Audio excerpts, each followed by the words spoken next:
করি ইনশাল্লাহ। প্রিয় লিসেনার্স, আজকের ঘটনায় চলে যাব। তো ঘটনাটি মূলত যেভাবে এখানে প্রকাশিত হয়েছে আমি কিছুটা নিজের মতো করে বলার চেষ্টা করব। অন্যান্য ঘটনাগুলো আমি বইয়ে প্রকাশিত যেভাবে হয়েছে সেভাবে বলার চেষ্টা করেছি। আজকে কিছুটা আমি আমার নিজের মতো করে বলার চেষ্টা করব। আশা করছি ঘটনাটি আপনাদের ভালো লাগবে। ঘটনাটির শিরোনাম হামজাদ জিনের আক্রোশ। এই ঘটনাটি আমাদেরকে পাঠিয়েছিলেন মোহাম্মদ শাকিব খান। ওনার বাড়ি রাজশাহীর 0 পয়েন্টে। চলুন সরাসরি ঘটনায় চলে যাই। ঘটনাটি ঘটেছিল সিরাজগঞ্জ সদরের কাওয়াকোলা ইউনিয়নে। তো ঘটনাটির সূত্রপাত বলতে যদি আমরা বলি, এটা হয় আবুল কাশেম নামক একজন লোকের বাবার কাছ থেকে। ঘটনার সময়কাল ছিল এখন থেকে প্রায় 40 বছর আগে। আর এই আবুল কাশেম, ওনার বাবার নাম ছিল শহীদুল হাফিজ। তো এই শহীদুল হাফিজ ভাই একজন পরহেজগার মানুষ ছিলেন, 5 ওয়াক্ত নামাজ পড়তেন। উনি ওনার জীবনে চেষ্টা করতেন কখনো কোনো অন্যায় কাজ যেন ওনার দ্বারা না হয়, সবসময় ভালো কাজ করার চেষ্টা করতেন। ওনার সামর্থ্য খুব কম ছিল, তারপরও সবসময় মানুষের উপকার করার চেষ্টা করতেন। ওনার কাছে এসে যদি কেউ সাহায্য চাইতো, ওনার সামর্থ্যের মধ্যে থাকলে কখনোই উনি না করতেন না। প্রয়োজনে নিজে না খেয়ে আরেকজনকে খাওয়ানোর চেষ্টা করতেন, কিন্তু কখনোই উনি কাউকে খালি হাতে ফেরাতে চাইতেন না। যদি কখনো খালি হাতে ফেরাতেই হতো, উনি নিজের মনে অনেক কষ্ট পেতেন। আল্লাহর কাছে দোয়া করতেন, আল্লাহ আমার যদি সামর্থ্য থাকতো তাহলে এই লোকটাকে আমি খালি হাতে ফেরাতাম না, কিন্তু তুমি তো আমাকে সেই সামর্থ্য দাও নাই, আমি খালি হাতে লোকটাকে ফেরাই দিলাম। এরকমভাবে এই শহীদুল হাফিজ ভাই সবসময় মানুষের কল্যাণের কথা চিন্তা করতেন। হাদিসে রয়েছে, যে ব্যক্তি অন্যের কল্যাণের কথা চিন্তা করে, অন্যের কল্যাণ সবসময় চায়, এই কল্যাণগুলো তার দিকেই বারবার ফেরত আসে। তার মানে হচ্ছে, যে ব্যক্তি অন্যের কল্যাণ কামনা করে, আল্লাহ তাআলা তার কল্যাণটাও নিয়ে আসেন, সেই একই কল্যাণ আল্লাহ তাকেও দেন। আর যে ব্যক্তি হিংসা করে, এই হিংসার আগুনে সেও জ্বলে পুড়ে মরতে থাকে। শহীদুল হাফিজ ভাই সবসময় মানুষের কল্যাণ কামনা করতেন, কিন্তু ওনার তো সামর্থ্য খুব ছিল না। চেষ্টা করতেন ওনার মতো করে, বলতেন, আল্লাহ তুমি যদি আমাকে আরও অর্থ সম্পদ দিতে, আমি আরও উপকার করার চেষ্টা করতাম মানুষকে। তো এক পর্যায়ে হয় কি, একজন লোক ওনার বাড়িতে আসেন, মানে একটা ফকির গোছের লোক আর কি। তো ফকির গোছের লোকটা আসার পর ওনাকে খুব ভালোভাবে আপ্যায়ন করেন।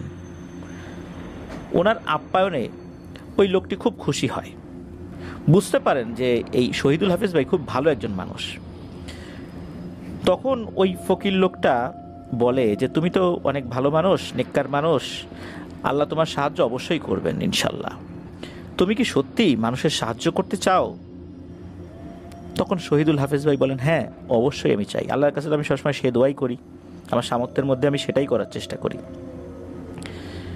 এরপর ওই ফকির বলেন, তোমাকে এমন একটা রাস্তার কথা বলবো যেটা করার পর তুমি গরিব অসহায়দের সাহায্য করতে পারবে। ফকিরের কথা শুনে এই শহীদুল হাফিজ ভাই খুব খুশি হয়ে বলেন যে, এরকম কোনো রাস্তা থাকলে আমাকে অবশ্যই বলুন। তখন ওই ফকির বলেন, তোমাকে ধ্যান করতে হবে, আর এটা তোমাকে ধৈর্য ধরে করতে হবে। তুমি যেটা চাও সেটা ইনশাল্লাহ পূরণ হবে। শহীদুল হাফিজ ভাই বলেন, এটা তো আমি খুব সহজেই করতে পারবো। তখন ওই ফকির বলেন, না রে বাবা, এটা সাধারণ কোনো ধ্যান না, আমি তোমাকে বলে দেব যে কিভাবে এই ধ্যানটা করতে হয়। তখন কিভাবে কি করতে হবে বিস্তারিত ওই ফকির বলতে থাকেন ওই শহীদুল ভাইকে। ফকির বলতে থাকেন, এটা তারা করতে পারবে না যারা বড় ধরনের কোনো রোগে আক্রান্ত, অথবা যাদের শরীরের কোনো অঙ্গহানি হয়েছে। আর এটা কোনো মহিলাও করতে পারবে না। ধ্যান যদি কেউ এটা করতেই চায়, সবসময় তাকে পাক পবিত্র থাকতে হবে, 5 ওয়াক্ত নামাজ আদায় করতে হবে, আর ছোটোখাটো বিষয়ে কোনোভাবে ভয় পাওয়া যাবে না। আর মানসিকভাবে তাকে অনেক শক্তিশালী হতে হবে। মানসিকভাবে যেমন শক্তিশালী হতে হবে, শারীরিকভাবে দুর্বল হলে চলবে না। তোমাকে এই ধ্যান করার জন্য 31 দিন পর্যন্ত একটি নির্দিষ্ট সময় কবরস্থানে যেতে হবে, আমি তোমাকে যেসব আমল ওজিফা দিব সেগুলো তোমাকে 31 দিন পর্যন্ত করতে হবে। এই ধ্যান করার সময় 31 দিনে তুমি যেসব কাজ করতে পারবে না তা হলো দুধ, ডিম, মাছ, মাংস এগুলো খেতে পারবে না। তবে তুমি হালকা জাতীয় খাবার খেতে পারবে। এই ধ্যানের বিষয়ে তুমি কাউকে কিছু বলতে পারবে না। হ্যাঁ, পারবে শেষ হওয়ার পর। তার মানে হচ্ছে তুমি এই ধ্যান সম্পন্ন না করা পর্যন্ত কাউকে এই বিষয়ে কিছু বলবা না। আর যখন তুমি এই ধ্যান করতে যাবে, সর্বপ্রথম তুমি তোমার চারদিকে আয়াতুল কুরসি পড়ে একটি গোল বৃত্ত আঁকবে। কারণ তুমি যখন এই ধ্যানটা করবে তখন কিছু খারাপ শক্তি তোমার উপর আক্রমণ করতে পারে। আয়াতুল কুরসি পড়ে বৃত্ত আঁকার কারণে ওই খারাপ শক্তি থেকে আল্লাহ তোমাকে বাঁচাবেন ইনশাল্লাহ। আর একটা কথা, শুরুর দিনগুলো তুমি একদম স্বাভাবিকভাবে পার করবে, একটুও ভয় লাগবে না, ভয়ের কিছুই ঘটার সম্ভাবনা নাই। তবে একটার পর একটা দিন যেতে থাকবে, আস্তে আস্তে তুমি ভয়ঙ্কর বিভিন্ন জিনিস দেখতে পাবে। অনেকে তোমাকে ভয় দেখাবে, তোমার ক্ষতি করার চেষ্টা করবে বলে তোমার মনে হবে। এমনকি তোমার পরিবারের সদস্যদের রূপ নিয়েও তোমার সামনে হাজির হবে। কোনোভাবেই তুমি ধৈর্য হারা হবে না। যাই হোক না কেন, ভয় পাওয়া চলবে না। তোমার কাজ তোমাকে সম্পন্ন করতেই হবে। যখন 31 দিন পার হয়ে যাবে তখন তোমার কাছে একটি জিন আসবে। একটা কথা মনে রেখো, তুমি শুধু এই জিনের মাধ্যমে শরীয়তসম্মত জায়েজ এবং ভালো কাজ করতে পারবা, নিজের স্বার্থ হাসিলের জন্য কিছুই করতে পারবা না। ভুল করেও তুমি তাকে দিয়ে কখনো কোনো খারাপ কাজ করাবে না যা শরীয়ত অনুমতি দেয়নি। যদি তুমি করাও তাহলে কিন্তু তোমার সাথে অনেক ভয়ঙ্কর কিছু হবে। আর জিনেরাও ভালো করে জানে মানুষ তাদেরকে দিয়ে কি কি করাবে। এভাবেই ওই ফকির তাকে পরামর্শ দিয়েছেন। আর উনি চলে যাওয়ার আগে একটা ওজিফা দিয়ে বলেন যে 31 দিন পর্যন্ত কবরস্থানে এটা করবা, ইনশাল্লাহ আল্লাহ তাআলা তোমাকে অবশ্যই কামিয়াব করবেন। এরপর ফকির চলে যান। তো ওই দিনের পর থেকে শহীদুল হাফিজ ভাই আলাদা থাকা শুরু করেন, কারণ ওনাকে সবসময় পাক পবিত্র থাকতে হবে। তারপর থেকে এই শহীদুল হাফিজ ভাই লুকিয়ে লুকিয়ে কবরস্থানে গিয়ে ধ্যান করতে থাকেন। এভাবে শহীদুল হাফিজ ভাইয়ের ধ্যান করতে করতে 10 দিন পার হয়ে যায়। ওনার সাথে কিছুই হয়নি, যেভাবে ওই ফকির বলেছিলেন যে প্রথম দিকে কিছুই হবে না। যেদিন উনি 11 দিনের রাতের বেলাতে কবরস্থানে যখন ওই ধ্যান করতে গিয়েছেন, তখন হঠাৎ করে ওনার মনে হয় যে আশেপাশে কেউ চলাফেরা করছে। এর কিছুক্ষণ পর শহীদুল হাফিজ ভাই দেখেন যে একটা বড় কালো লোমশ কুকুর চারপাশে ঘোরাফেরা করছে আর ওনার উপর দিয়ে এপার থেকে ওপারে লাফ দিচ্ছে। শহীদুল হাফিজ ভাই বুঝতে পারেন এগুলো হচ্ছে জিনের মায়াজাল। এভাবে যতদিন যেতে থাকে শহীদুল হাফিজ ভাইয়ের সাথে এরকম অনেক ভয়ঙ্কর কিছুই ঘটতে থাকে। 29 দিন হয়ে যাওয়ার পর যখন শহীদুল হাফিজ ভাই ধ্যান করছিলেন তখন উনি দেখতে পেলেন ওনার স্ত্রী কবরস্থানের কোন একটা জায়গায় থেকে ওনাকে ডাকছেন। এটা দেখে উনি ভয় না পেয়ে উনি ওনার মতো ধ্যান করেই যাচ্ছিলেন। উনি ওনার কাজ সম্পন্ন হওয়ার পর বাড়িতে ফেরত আসেন। সকালবেলায় ওই ফকিরের সাথে শহীদুল হাফিজ ভাইয়ের দেখা হয়। ফকির বলেন যে বাবারে, আমি তো এদিক দিয়েই যাচ্ছিলাম, তাই ভাবলাম তোমার সাথে একটু কথা বলে যাই। তোমার কি অবস্থা বলো, তোমার ধ্যান কেমন চলছে, কোন অবস্থাতে তুমি আছো? তারপর এই শহীদুল হাফিজ ভাই ফকিরকে শুরু থেকে শেষ পর্যন্ত সব কিছু খুলে বলেন, কি কি হয়েছে, কিভাবে উনি কাজ করছেন। তখন ওই ফকির বলেন যে আলহামদুলিল্লাহ, তুমি ঠিকঠাক মতোই কাজ করছো, তবে ওই ভয়ঙ্কর শক্তিশালী জিন তোমাকে চূড়ান্তভাবে আরও অনেক মায়াজাল সৃষ্টি করে ওখান থেকে বের করার চেষ্টা করবে। খবরদার, তুমি ওর ভেতর থেকে বের হবে না, যা কিছু হয়ে যাক না কেন। মনে রাখবা, যা কিছুই হয়ে যাক সব কিছুই তোমার চোখের ভুল, এটাই চিন্তা করবা। এরপর শহীদুল হাফিজ ভাই ওই ফকিরকে ওনার সাধ্য অনুযায়ী খাবার দাবার খাইয়ে দেন। এরপর ওই ফকির ওনার কাছ থেকে বিদায় নেন। এরপর শহীদুল হাফিজ ভাই উনি ওনার ধ্যান চলমান রাখেন। 31 দিনের বেলায় শহীদুল হাফিজ ভাই খুব ভয়ঙ্কর দৃশ্য দেখেন। যখন উনি ধ্যান করছিলেন তখন দেখেন একটা বড় আকৃতির মোটা কালো গরুর মতো কিছু একটা, দুই চোখ আগুনের মতো জ্বলজ্বল করছে। ওই ভয়ঙ্কর কালো অবয়বটা শহীদুল ভাইয়ের দিকে একদম তেড়ে এসেছে। যখনই গরুটা তার বৃত্তের কাছাকাছি আসে তখনই অদৃশ্য হয়ে যায়। যখন গরুটি ছুটে আসছিল মনে হচ্ছিল 300 কিলোমিটার উপরে স্পিড ছিল সেটার, সবকিছু ভেঙে চুরে নিয়ে একাকার করে ফেলবে। মুহূর্তের মধ্যে শহীদুল ভাইকে ওই বৃত্তের বাইরে নিয়ে কোথায় যে ফেলবে এক ধাক্কা দিয়ে তার কোনো ঠিক ঠিকানা নাই। কিন্তু বৃত্তের কাছাকাছি আসতেই ওটা ভ্যানিশ হয়ে যায়। শহীদুল হাফিজ ভাই উনি তো ধ্যান চালিয়েই যাচ্ছিলেন। কিছুক্ষণ পর দেখতে পান যে ওনার স্ত্রীকে একটা ভয়ঙ্কর হায়নারূপী কোনো প্রাণী ছিঁড়ে ছিঁড়ে খেয়ে ফেলছে, আর ওনার স্ত্রী চিৎকার করছে, আমাকে বাঁচাও বাঁচাও। এটা দেখে উনি অনেক ভয় পেয়ে যান। তখন উনি ওনার ধৈর্য আর ধরে রাখতে পারেন না। যখনই উনি বৃত্ত থেকে বেরিয়ে ওনার স্ত্রীকে বাঁচাতে যাবেন, তখনই মনে হলো ওই ফকিরের কণ্ঠটা উনি শুনতে পেলেন যে, শহীদুল হাফিজ, খবরদার, তুমি এই বৃত্ত থেকে বের হবে না, এটা জিনের মায়াজাল। বের হওয়ার সাথে সাথে তোমার বড় ধরনের ক্ষতি হয়ে যাবে। তুমি যদি এখন বের হয়ে যাও, তোমার ধ্যান কিন্তু সম্পন্ন হবে না।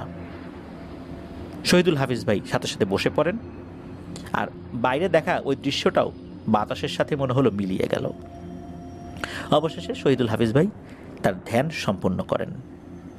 বিশেষ করে রাত 12টার পর থেকে রাত 3টা পর্যন্ত এই সময়টা বলে দিয়েছেন যে এই সময়টা শুধু করতে হবে, এরপর বাসায় চলে আসতে হবে। বাসায় আসার পথে কোনো কিছু হবে না, শুধু ওই সময়ে, বিশেষ করে ওই ধ্যানরত অবস্থাতেই বিভিন্ন জিনিসগুলো উনি দেখবেন। এতটা এই ধরনের কথাই বলেছিলেন আর কি।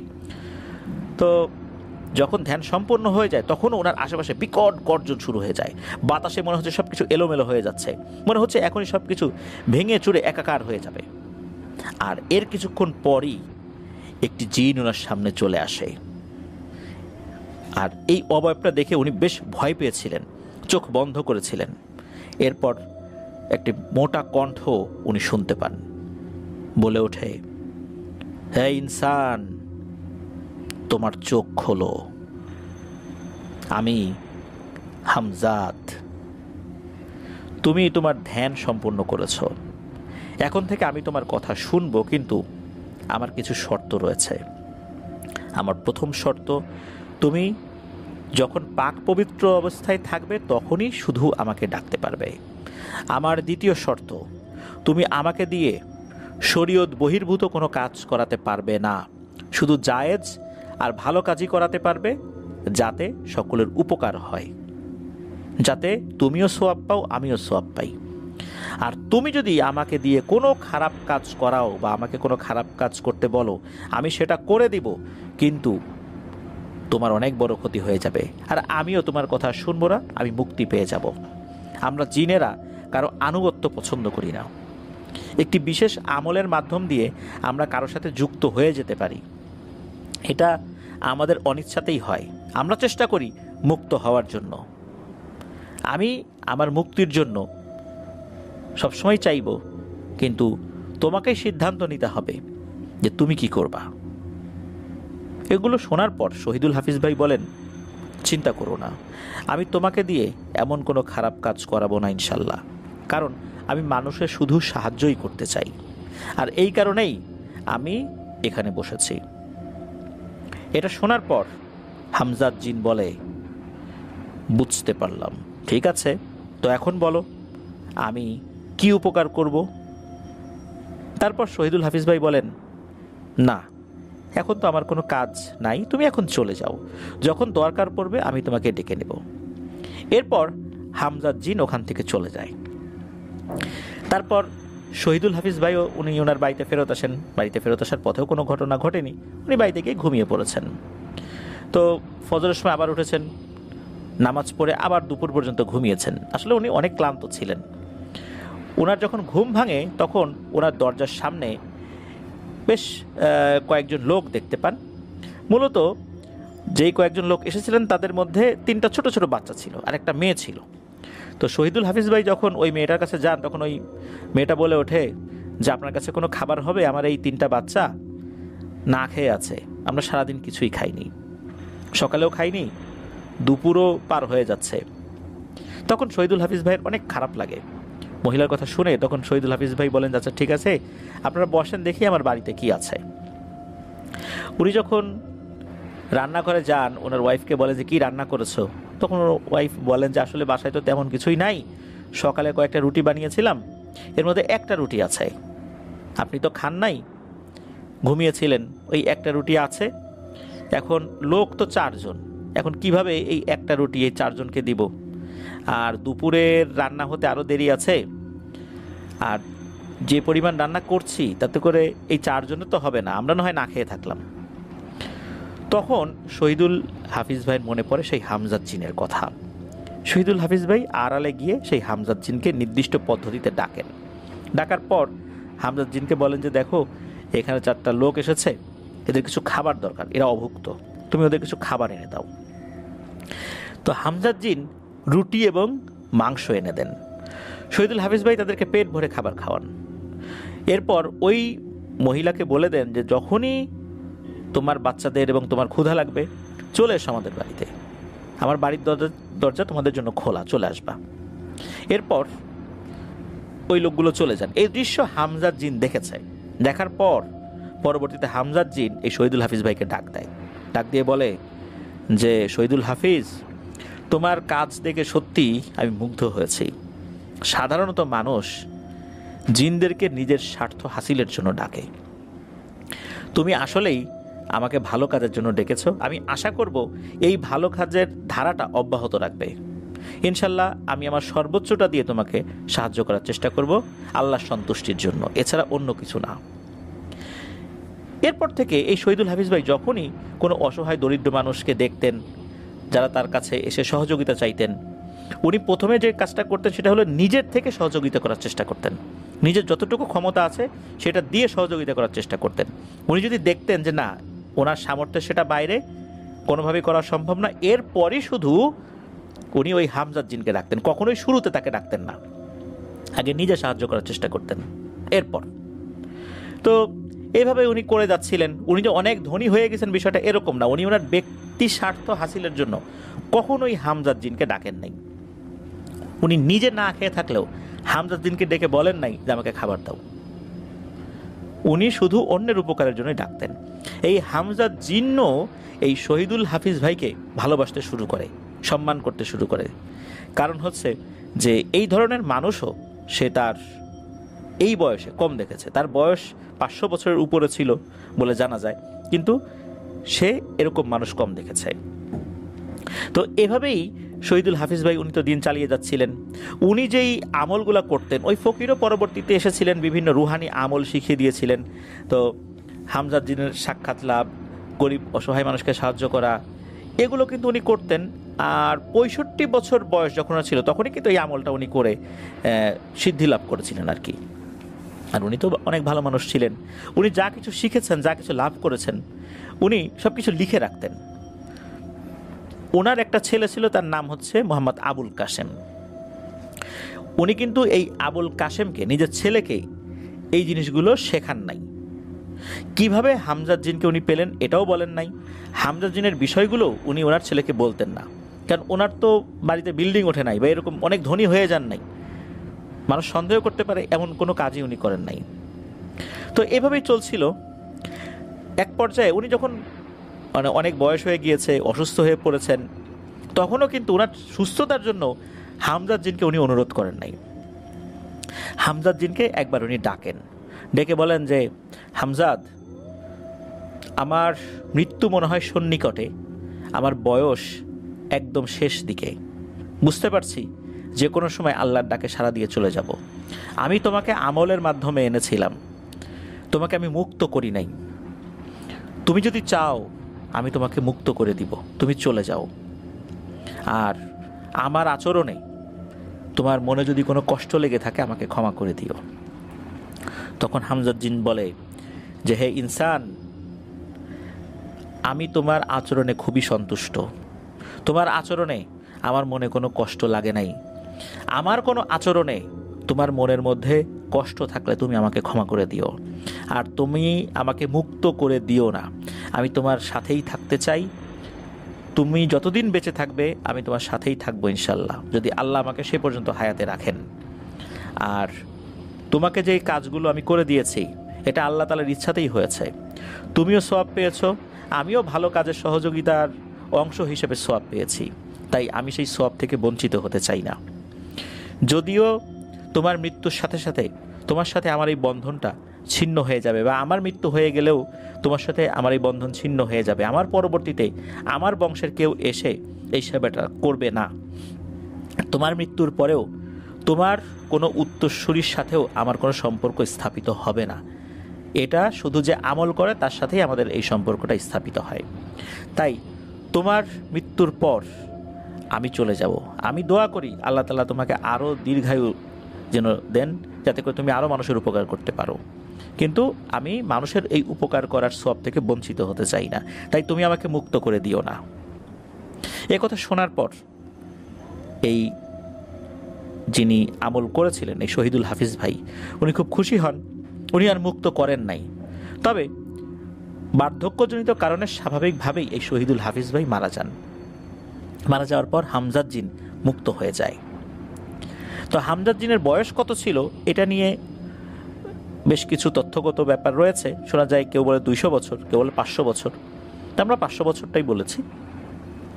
এই শহীদুল হাফিজ ভাইয়ের একটাই ছেলে সন্তান ছিল, যার নাম হচ্ছে মোহাম্মদ আবুল কাশেম। পরবর্তী সময়ে এই কাশেম ভাই উনি বাবার ঘরের বিভিন্ন জিনিসপত্র উনি নাড়াচ্ছিলেন, সরাচ্ছিলেন বিভিন্ন জায়গায়। তো একটা পর্যায়ে হাতে লেখা একটা কিতাব পেয়ে যান, যেখানে অনেক কিছু লেখা ছিল।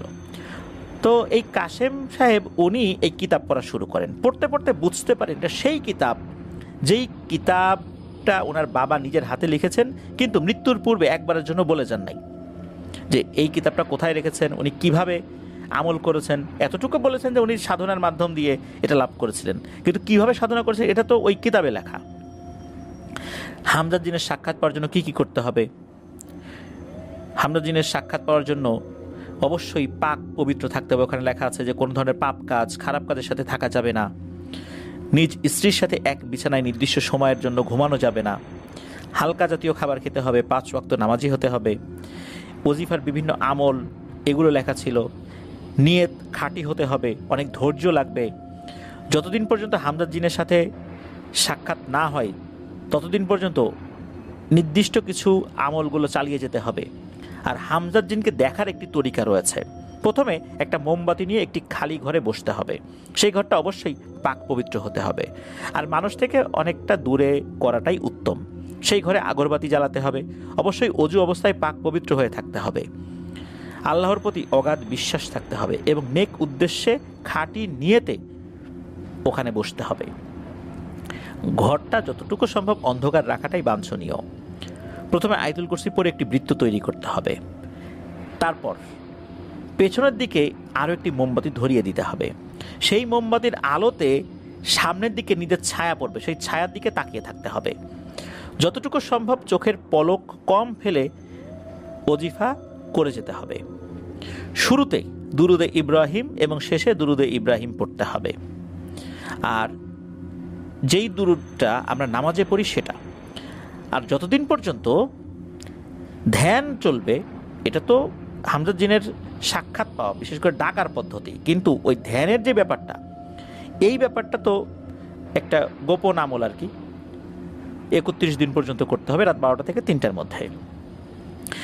ধ্যান করা অবস্থায় জোরে জোরে 1300 বার ওজিফার আমল করতে হবে। আর এরপর হামজাদ জিনের নাম ধরে 11 বার ডাকতে হবে। শুরুর দিকে ভয়টয় লাগবে না, পরবর্তীতে ভয় লাগবে। তো এইগুলো যখন পড়েছে এই আবুল কাশেম সাহেব, উনি তো এইগুলো করা শুরু করেছেন। এইভাবে একটার পর একটা দিন যেতে থাকে। তো হামজাদ জিন বিভিন্ন ভয়ঙ্কর রূপ নিয়ে দেখা দিতে থাকে, বিভিন্ন ধরনের আওয়াজ করে, অনেক মায়াজাল সৃষ্টি করে, ওখান থেকে তাকে বের করার চেষ্টা করে। এখন ভয় পেলে তো চলবে না, ধৈর্য ধরে বিশ্বাসের সাথেই তো কাজটা করতে হবে। আর বৃত্তের ভেতরে থাকা অবস্থায় কোনো ক্ষতি তো আর করতে পারবে না।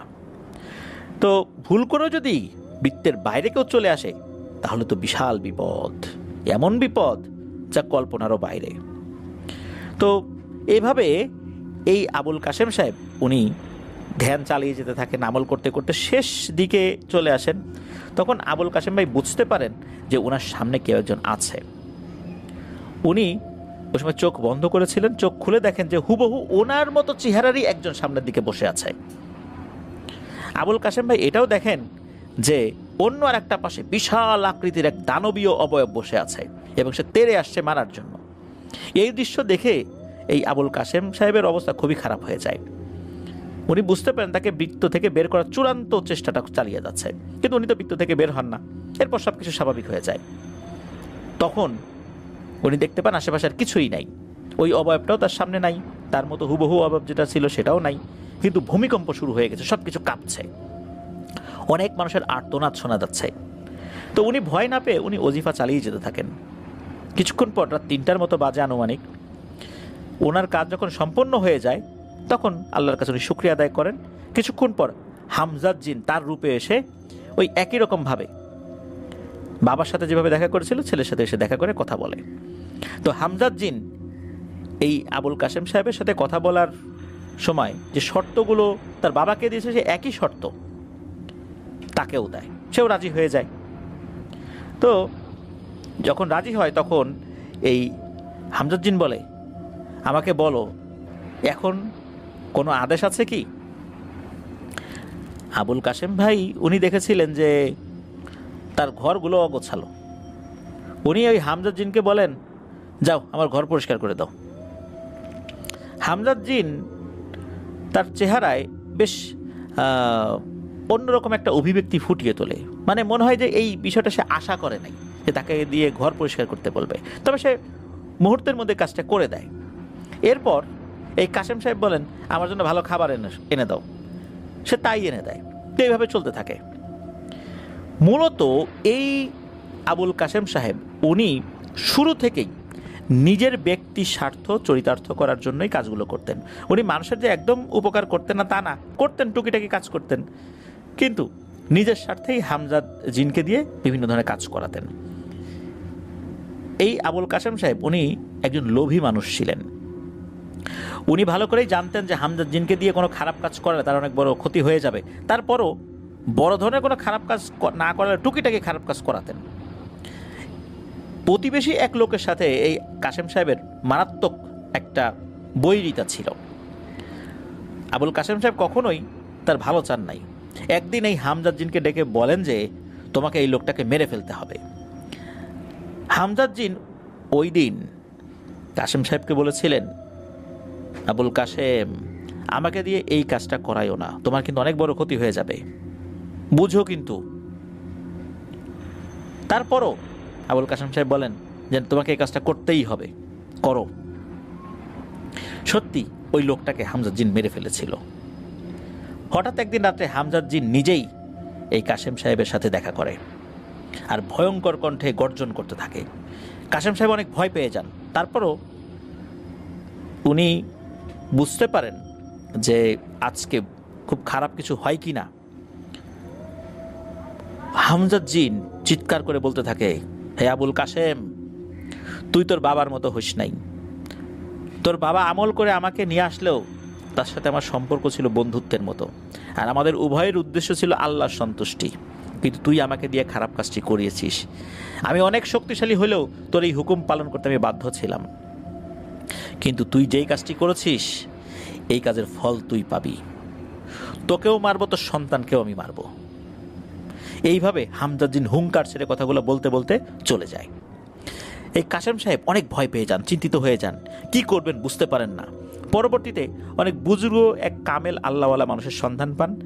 তার কাছে গিয়ে তার বাবার সাথে ঘটে যাওয়া ঘটনা যতটুকু উনি জানতেন এবং ওনার যে ঘটনাটা এটা পুরোপুরিভাবে ওই বুজুর্গ ব্যক্তিকে অবহিত করেন।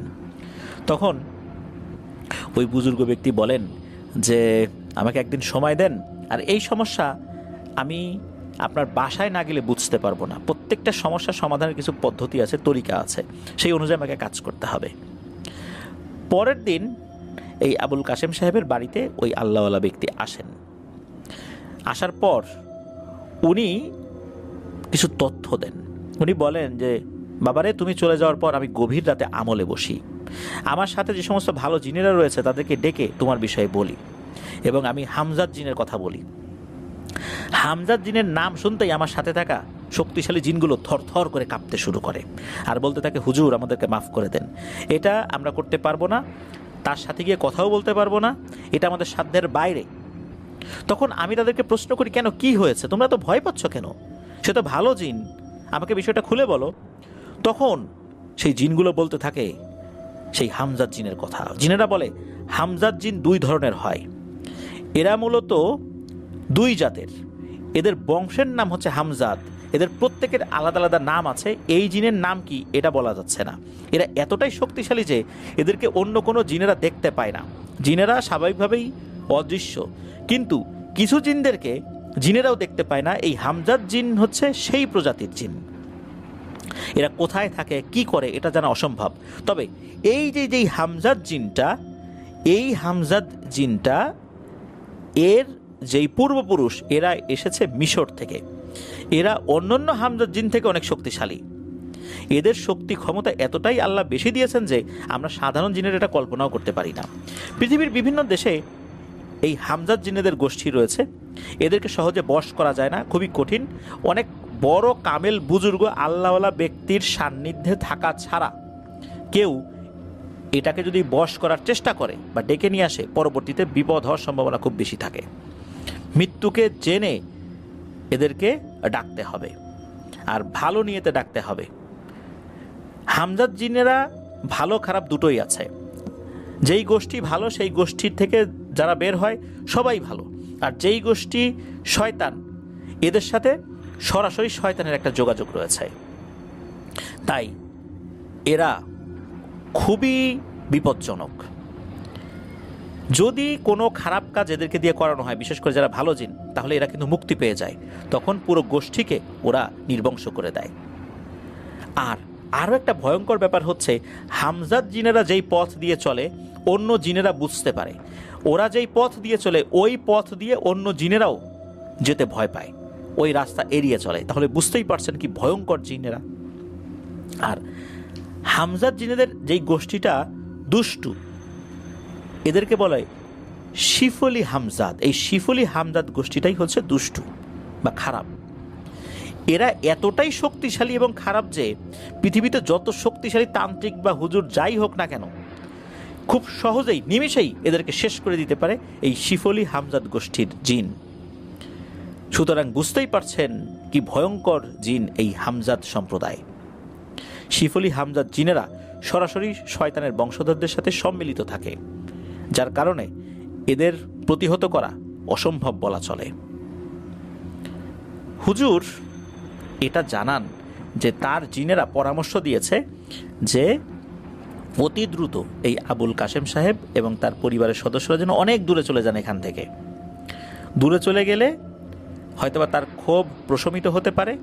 আর হুজুর বলেন যে সেই হামজাদ জিনকে উনি অন্য কোনোভাবে বোঝানোর চেষ্টা করবেন বা তাকে ঝুঁকি নিয়েও ডাকবেন, এতটুকু বলার জন্য যে যেহেতু সে তার বাবার মতো হয় নাই, সে একটা অন্যায় কাজ করে ফেলেছে, তুমি তাকে ক্ষমা করে দাও। অন্তত তার বাবার কথা চিন্তা করে, তার বাবার সাথে তুমি দীর্ঘদিন ছিলা, তার প্রতি তোমার আন্তরিকতা ছিল, ভালোবাসা ছিল। সে তোমাকে মুক্তি দিতে চাইলে তুমি নিজের থেকে মুক্তি নাও নাই, তুমি আল্লাহর সন্তুষ্টির জন্য কাজ করে গেছো। অন্তত সেই ওসিলায় তুমি তার ছেলেকে ক্ষমা করে দাও। এটা ওই হুজুর বলেন যে আমি তাকে বলবো, আর তুমি বেশি বেশি করে আল্লাহর কাছে ক্ষমা চাও যে তুমি যে কাজটা করছো কাজটা তো ভালো করো নাই। তুমি একটা মানুষকে হত্যা করিয়েছো হামজাদ জিনকে দিয়ে। কাজটা তো কত বড় গর্হিত অপরাধ, এটা তো ভুল না, এটা একটা অপরাধ। সুতরাং আল্লাহর কাছে ক্ষমা চাও, আল্লাহ তাআলা চাহেন তো তোমাকে ক্ষমা করবেন, আর হামজাদ জিনও তোমার উপর হয়তোবা আর আক্রোশ দেখাবে না। এ কথা শোনার পর সত্যি সেই আবুল কাশেম সাহেব উনি ওনার পরিবারকে নিয়ে কোথায় যে চলে গিয়েছিলেন এটা জানা যায় না।